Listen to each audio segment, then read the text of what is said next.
Tere! Tänases arutelus tahaks panna teid kaasa mõtlema, kuidas esteetilised, eetilised ja rahvuslikud küsimused on mõjutanud seda, mismoodi me mõistame ja kontseptualiseerime pärimust ja kultuuripärandit.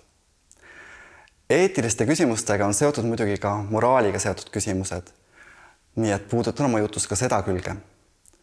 Kuna pärimus ja kultuuripärand on juba oma olemuselt poliitiliselt laetud mõisted, ei pääse mööda ka rahvuslikust ideoloogiast ja sellest, kuidas pärimust ja pärandid on angažeeritud teatud ideoloogiate teenistusse. Rahvaluule kogumisel ja publitseerimisel ongi olnud sageli mingi ideoloogiline või poliitiline eesmärk ja agenda. Traagilisemate näidetena võiks siinkohal meelde tuletada, kuidas Saksamaal või Nõukogude Liidus pandi rahvapärimus ideoloogilise vankri ette ning kui õõvastavaks ja õõnsaks see deformeerus. Aga muidugi seda kõike toimub ka täna, et see ei ole ainult see minevikus toimunud asi. Niisiis käib tänane jutt mingis mõttes selle üle, kas pärimus on ilus ja ülev või kui ta on kole ja sünge, siis mis sellega peale hakata. Minu jutt on illustreeritud näitelugudega elust enesest. Lugude jutustamine, nende edasi kõnelemine ja pidev uuesti tõlgendamine on tähtis osa folklooriprotsessist. Nii et lood on olulised ja loodetavasti aitavad need minu juttu illustreerida. Rahvaluule ehk pärimuse mõiste on traditsiooniliselt seostunud ikka millegagi ürgvana, pühaliku ja ehedaga. Pärimust on traditsiooniliselt kujutatud mingi müstilise substantsina, kus erilisel moel väljendub mingi rahva vaim. Rahvaluulet ehk pärimust nimetati Eestis 19. sajandil pidulikult vanavaraks ning suurimat rahvaluulekogu omanikku Jakob Hurta kutsuti vanavara kuningaks või vanavara aidameheks. Rahvaluule kogumine oli rahvuslik projekt ja rahvaluulest räägiti kui rahvuse vundamendist ja pühamust, millele kogu meie kultuur ja eneseks olemine saab toetuda. Nendest väärtuslikkusele viitavatest metafooridest võiks tekkida illusioon, et kogu rahvaluule on midagi vältimatult tõsist ja pühalikku. Samas me teame, et leidub erinevates folkloorižanrides selle õilsa, vana ja piduliku kõrval ka selgelt meelelahutuslikku, koomilist, hübriidset, groteskset, täiesti uut, aga ka näiteks seda, mida peetakse ropuks või obsöönseks. Niisiis, pärimus ja kultuuripärand seostuvad tavaliselt millegi kauni, vana ja väärtuslikuga. Ja nende sõnade ees on sageli ka rahvusele viitav täiend. Kui aga öeldakse näiteks Eesti pärimus, siis tavapäraselt ei hõlma see sõnapaar Eestis elavaid venelasi või roomasid, vaid eksklusiivselt eestikeelseid inimesi. Eesti Rahvaluule arhiivi on kogutud vähesel määral ka folkloori teistelt kohalikelt rahvastelt, näiteks sakslastelt. Kuid seda osa folkloorist pole kunagi liidetud nii-öelda Eesti folkloori hulka. Eesti kultuuripärandi hulka loetakse tänapäeval ka kaunid mõisaansamblid, kuid Eesti Rahvaluule arhiivis on traditsiooniliselt vaid mõisapärimuse eestikeelne osa. Siin on muidugi ka omad ajaloolised põhjused. Eestis alustasid rahvaluule kogumist just saksakeelsed pastorid ja haritlased, ja neid niinimetatud estofiile huvitas muidugi selle väikse ja huvitava rahva pärimus või teistmoodi võiks öelda ka koloniseeritud maa pärimus. Ja tolleaegse arusaama järgi võis rahvaluulet leida ainult väheharitud maarahva hulgast, nii et estofiilid muidugi sellisel moel, nagu nad Eesti folkloori kogusid, baltisaksa pärimust ei talletanud.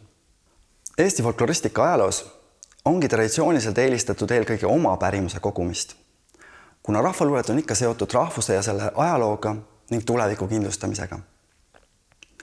Eesti rahvaluule teaduse sünnihetk oli seotud rahvusliku ärkamisega, niisiis on Eesti folkloristika olnud ideeliselt rahvuslik ja tegelenud just eelkõige Eesti pärimuse jäädvustamise ja uurimisega.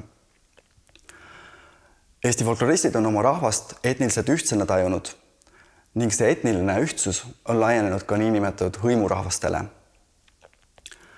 mistõttu ongi eelistatud uurida pigem Venemaa piiri taga elavaid vadjalasi või Lätis elavaid liivlasi, aga mitte venelasi või lätlasi.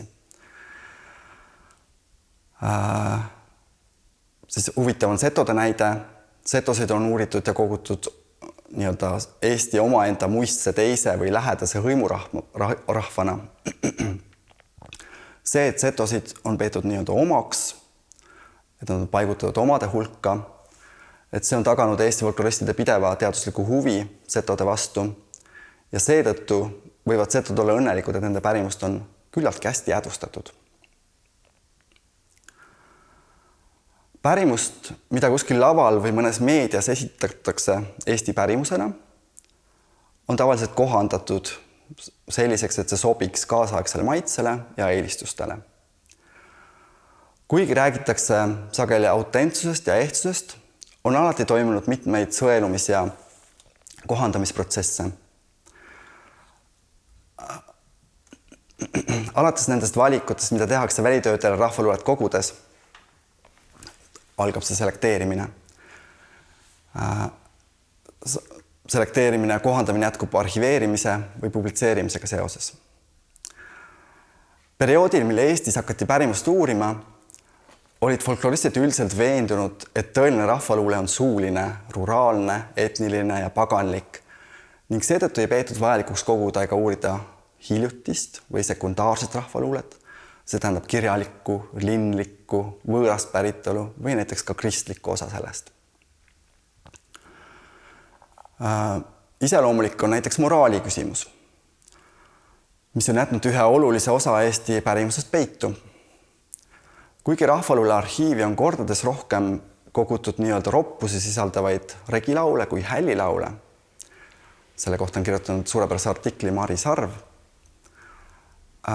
siis sellised ropud laulud ega muu seksiteemasid käsitlev folkloor ei jõua kunagi kooliõpikutesse ega laulupidudele. Ainult teaduslikud väljaanded, mis taotlevad kogu materjali kättesaadavaks tegemist, on sellised laule publitseerinud. Näiteks Jakob Hurda alustatud kihelkondlik lauluväljaanne Vana Kannel. Väljaanded sisaldavad traditsiooniliselt jaotuse obstsöönsed laulud. Ladina keeles carmine obscene. Selle traditsiooni algatas Jakob Hurt ise, kes aastal 1886 andis välja oma kodukihelkonna, Põlva kihelkonna Vana Kandle.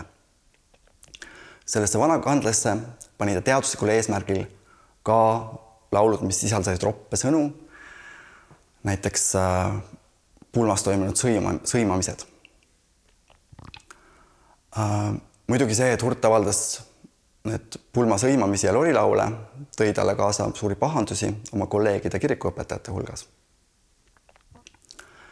Ja üks lõbus lugu ongi, kuidas 1938. aastal ilmus Kuusalu kihelkonna Vana Kannel ja selle väljaandjaks oli Herbert Tampere ja folkloristid räägivad sellest lugu, et sellest raamatust antis välja 2 versiooni, üks oli laiemale publikule, kus obstsöönsed laulud olid välja jäetud ja teine oli siis nagu teaduslikum versioon, kus ka obstsöönsed laulud olid olemas.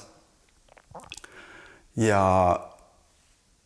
Tamperel olevat juhtunud selline kurb lugu, et ta oli oma ämmale kinkinud siis versiooni roppude lauludega, kuigi oli algselt plaanitud selline siivsam versioon. Me ei tea, kas see on tõsi, aga sellist lugu räägitakse.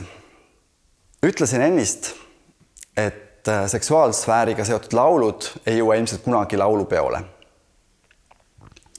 Tegelikult võivad jõuda küll, aga selleks toimub nende laulude dekontekstualiseerimine ja kohandamine. Nii et pärimusest eraldatakse moraalinormide või kaasaegse laulupeo esteetikaga sobiv. Nõnda juhtus näiteks 2019. aasta laulupeol Minu arm, kus naiskoorid esitasid Seto rahvalaulu seadet Kergotamine. Setomaal ja mujalgi Lõuna-Eestis on tuntud kergotamise rituaal, mis oli algselt ilmselt selline sigivusmaagiline rituaal, kus lauldi ja hüpati kaksiratsi väikse pingiga. Lõunasti keeles kerk tähendab väikest pinki. See liigutus, pingiga hüppamine, imiteeris suguühet ja neid kergotamise laule oli lauldud pärimuse järgi erinevatel kalendripühadega seotud maagilistel aegadel, näiteks jaanipäeval. Laulupeole oli kergutamine sattunud juba ühe muganduse kaudu. Nimelt oli naiskoori seade loodud Seto popbändi Seto laulu põhjal. Loomulikult lauldi laulukaare all eufemistlikult Latsõ päälahki, kuigi arhiivi on taletatud ka pää asemel muude kehaosadega versioone. Ja loomulikult ei põhinenud liikumisseade teinud Elo Undi koreograafia suguühte elendamisel. Niisiis oli maagia ja usundiga seotud laul kohandatud või kohitsetud rõõmsaks, kuid siiski Seto eksootilist, kirglikku temperamenti järeleaimavaks lauluks, mida võisid rahvariietesse riietunud Eesti neiud ja naised häbenemata laulukaare all laulda. Algsest intiimsest usundiga ja rituaaliga seotud laulust oli saanud Eesti rahvuslik pärimus. Tänapäevasele esteetikale ja moraalinormidele mittesobiv osa oli kustutatud, järgi jäi meelelahutus. Ütlesin ennist, et Eesti Rahvaluule arhiivis on lorilaule kordades enam kui hälilaule. Miks siis hälilaule pole kogutud? Siin on ilmselt põhjuseks nende laulude argisus. Ilmselt tundusid 100 aastat tagasi rahvaluule korjajatele hälilaulud liiga tavaliselt tühised. Neid ei peetud väärtuslikuks ja vanaks Eesti rahvaluuleks. Nende viis oli liiga lühike, liiga väheliikuv. Neid ei peetudki viisiks. Ja sõnad olid improviseeritud. Need ei olnud vana pärimus, vaid see oli uus. Iga ema improviseeris selle teksti ise. Niisiis ei midagi ülevat ega müütilist. Ei midagi vana, vaid see, mida tavaliselt tolleaegset emad oma lastele ümisesid. Liiga tavaline, et seda arhiivi talletada. Pärimus võib tunduda süütu ja ohutu, muinasjutud lastele esitamiseks ja regilaulut kuskil titeringis leelatamiseks. Aga teatud osa sellest on niisugune, mis ei sobi toimetamatu kujul alaealistele lugemiseks ja võtab ka täiskasvanu õhku ahmima. Nii mõnigi folklooripala ja selle avaldamine võib tekitada küsimuse, kas on eetiline teha avalikuks vägivaldseid, misoküünseid, ksenofoobseid või ka näiteks mõne marginaalse rühma suhtes õelaid tekste. Milleks peaks taastootma seda, mis paistab tänapäeva inimesele negatiivne ja vaenukõneline? Rahvaluule kogud, mida Eesti Rahvaluule arhiivis säilitatakse, on ühelt poolt eestlaste eneseks olemise ja identiteedi alusmüür. Teisalt hoitakse selles mäluasutuses kauni, jõustava ja ülesehitava kõrval ka plahvatusohtlikku ja sünget pärimust. Paljud folkloorižanrid räägivad muuhulgas meie orjapõlvest, vaesusest, alandusest, kohutavast rumalusest, perevägivallast, probleemsetest suhetest. Osa pärimusest võib tunduda praegu üdini piinlik või lausa häbiväärne. Selles käsitletakse teemasid ja kasutatakse keelt, mida ei peeta tänapäeval salongikõlbulikuks. Pärimus võib olla ka kollaboratiivne või ideoloogiliselt ebamugav. Eesti folklooris on olemas näiteks vägivaldsed lastemängud ja loomapiinamised, poliitiliselt täiesti ebakorrektne etniline huumor, nüüdseks kohatuna tunduvad naljateemad, nagu ka praeguse aja mõttes üllatavalt avameelne või teistsugune erootiline ja pornograafiline aines. Et sellest kõiges veenduda, soovitan kõigil lugeda Rudolf Põldmäe naljandi antoloogiat Eesti rahvanaljandid, mis anti välja 1941. aastal. Kogumikus on naljandid, kus käsitletakse muuhulgas väikelaste või vanainimeste surma. Tehakse justkui ilma igasuguse südametunnistust piinata nalja näiteks orbude, leskede, üksikemade, perevägivalla, alkoholismi ning ka kehaliste ja vaimsete puuete üle. Arvestades, et nende naljade kogumisest polegi nii palju aega möödas, võib-olla sajand ainult. On kummaline mõelda, kui kiiresti on nalja tegemine muutunud ning mismoodi mõnest minevikust produktiivsest naljaainesest on saanud meie ajas ebahuvitav, lapsik või täiesti ebakorrektseks peetu. Selle näiteks võikski lugeda ühe nalja,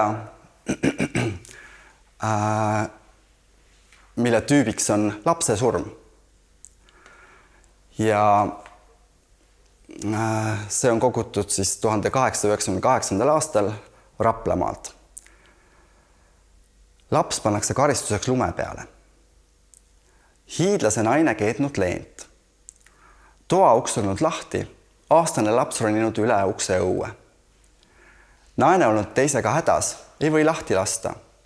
Mees ütelnud, pane ta korda õue lume peale istuma palja persega, küll siis himu õuest täis saab. Naine teinud nii. Pada hakanud aga selle ajaga üle ajama, läinud seda talitama. Viimaks tulnud laps meele, läinud ära tooma. Laps aga juba tõsine, ei liigutagi ennast enam. Naine kiruma. Näe karnasti, kui ruttu see suri. Noh, ega sa nüüd enam õue kipu.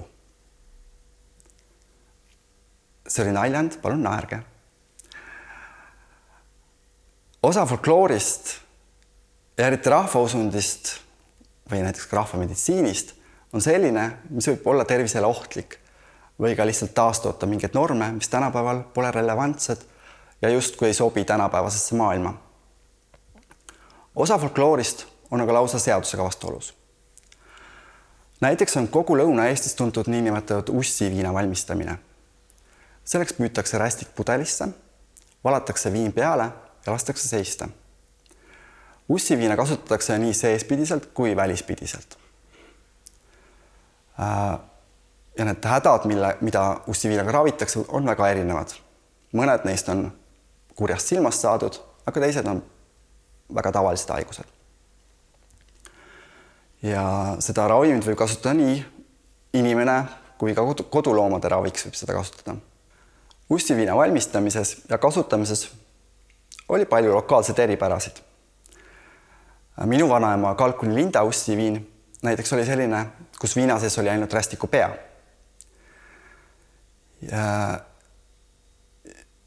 Ja see ussiviina pudel oli vanaema kapis ja seda tõesti kasutati. Kas kõik need 10 inimesed, kes minu välitöödel Eestis ja Siberis on näidanud mulle oma ussiviina pudeleid ja rääkinud, kuidas nad ussiviina valmistavad ja seda tarbivad, kas nad on kurjategijad? Nagu me teame, on rästik looduskaitsealune loom ja teda ei tohiks tappa. Inimese ja looma suhe on olnud ka väga muutlik ajas.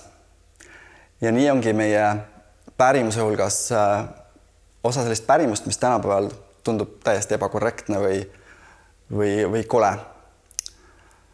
Meil on palju ütlusi selle kohta, kuidas koera peksta või koera peksmise kohta käivad ütlusi näiteks. Tänapäeval me ei peksa koeri. Kas Kihnu kultuuriruum, mis on UNESCO inimkonna vaimse kultuuripärandi esindusnimekirjas, jääks vaesemaks, kui kihlased ei saaks enam hülgeid küttida, hülgeliha, nahka ja rasva tarbida, nagu traditsiooniliselt Kihnus on tehtud? Selle kohta on arutatud ja vaieldud ja ilmselt need diskussioonid ei vaibu nii pea. Kas Koskla munade korjamine on ilus vana traditsioon või see peaks lõppema? Palju sellist küsimusi on, mida võiks õhku visata. Olen uurinud õigeusklike seto naiste religioosseid praktikaid ja seda, kuidas nad on õigeusku endale sobivaks kohandanud.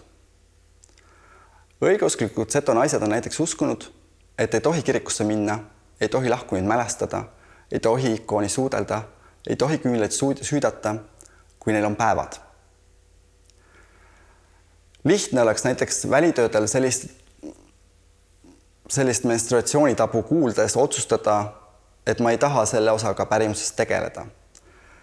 Et see osa religioossest pärimusest on vaenulik ja naisi ahistav ning ma ei taha seda oma jäädvustamise ja uurimisega taastoota ja toetada.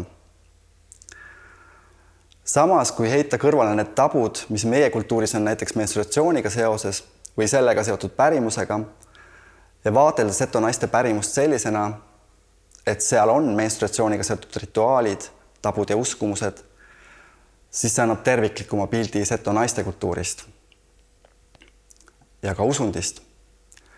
Ja ma usun, et selline terviklikum ja inklusiivsem pärimuse käsitlus aitab paremini mõista uuritavaid inimesi. Näemegi, et pilt on palju kirjum, õigeusklike menstruatsioonitabude kõrval on olemas ka jõustav menstruatsiooni pärimus. Näiteks lood sellest, et Jumalaema oli naine, kellel oli esimesena menstruatsioon. Lood sellest, et Jumalaema kandis samasugused rõivaid, nagu seto naised on kandnud.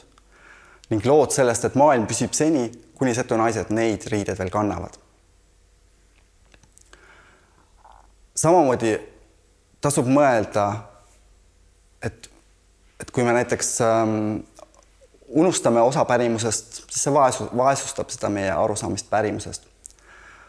Näiteks Anne Vabarnalt, suurelt seto lauluemalt, on lisaks seto rahvuseeposele talletatud ka tema loitsud, mida kasutati pärast esimest menstruatsiooni, et mõjutada noore naise elu. See on samuti oluline osa pärimusest, mis sellest, et sellest pole tavaks rääkida.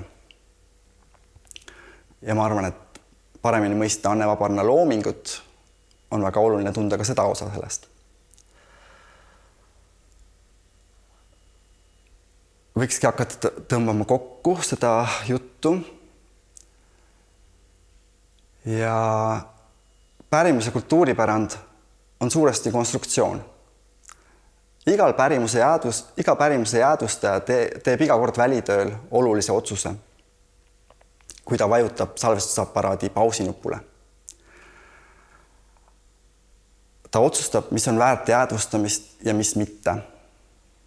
Samamoodi arhivaarid ja muuseumitöötajad teevad igapäevaselt väga vastutusrikast tööd, tõmmates piiri selle vahele, mida säilitada tulevikule ja mida mitte. See, mis täna võib tunduda argine ja igav, võib 100 aasta pärast olla kellelegi väga väärtuslik. Aga võib-olla ka mitte.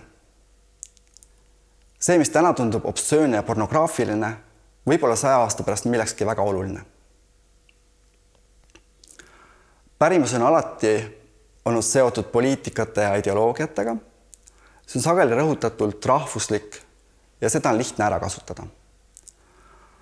Loomulikult pole see ainult hirmus ja kauge minevik, kus on toimunud rahvaluule ideoloogiline kaaperdamine. Praegugi võib näha, kuidas näiteks marurahvuslikud populistid püüavad pärimust oma poliitiliste eesmärkide saavutamiseks ära kasutada. Sageli panustatakse sel puhul nostalgiakaardile ning ambivalentsest ja haralisest pärimusest puhastatakse välja kõik see nunnu ja ideoloogiliselt sobiv. Nõnda saabki pärimusest ilus, kaunis, puhas, moraalselt plekitu. Sedasi aga vaigistatakse pärimuse mitmehäälsus ja meie esivanemad pannakse käpiknukkudena parteipoliitika keelt rääkima. Pärimuse uurimine tegeleb nii ürgvanade uskumuste ja regilauluga kui ka sotsiaalmeedias ringlevate tekstidega ja kas või WC seinale kirjutatud roppustega. Kõik ikka selleks, et need tükid, nagu nimetas Jakob Hurt, tuleviku heaks kokku koguda. Mitmest üksikust tükist, mis iseenesest sagedaste suured asjad ei näita olevat, võib siiski mõnikord kaunis asi saada, iseäranes kui kokku seades ka vähe mõistust pruugime. Kirjutas Jakob Hurt oma rahvaluulet propageerivas artiklis 1871. aastal. Ma arvan, et selles Eesti folkloristika alguses olevas artiklis on suur tõde ja seda tasub meeles pidada, et kõik need tükid, see pärimus ja kultuuripärand on väga oluline. Neid tuleb hoida ja koguda ja uurida. Aitäh!